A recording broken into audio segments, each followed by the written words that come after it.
I was out with some people.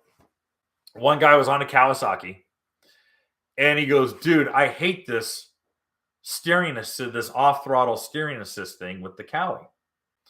And I go, "Yeah, I know. It's one of those things you got to get used to." And I noodled on that this last week in preparing for this topic. And I was like, no, he shouldn't have to get used to it. Because again, it's one of those things that are in there to accommodate riders who are inexperienced or unskilled. And I feel that we're doing a very bad disservice to new riders by insulating and padding their riding experience. You're making inferior riders. Because what's going to happen when electric assist steering starts happening? What do you think is going to happen when it's all fly-by-wire and they start with an electronic steering assist? So the throw isn't so far, but the steering response is adjusted electron or digitally. Do you think I'm crazy? I'm not crazy. It's already happened. All right. Any new skis? Nope. Not yet, but I know they're working on it. There's going to be steering assist. You want to know why? Because people are bitching that they have to do so much arm movement.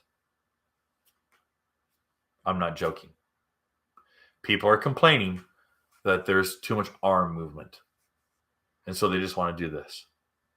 So now there's going to be dampeners that do all the work for steering.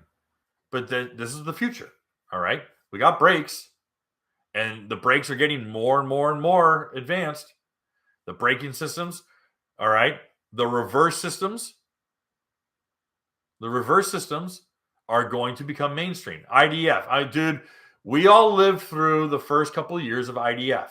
And IDF has teething problems. Okay, fine. Is it getting better? Yeah. Works on that GTX, great. Worked on the Fish Pro, great. Okay, great. Expect IDF to become standard.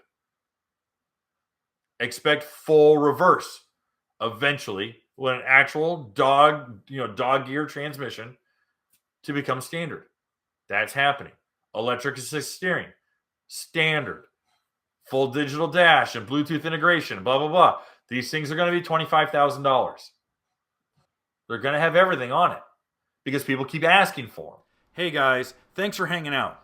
This clip was taken from our weekly podcast that we record here every Sunday night at 8 p.m. Eastern Standard Time.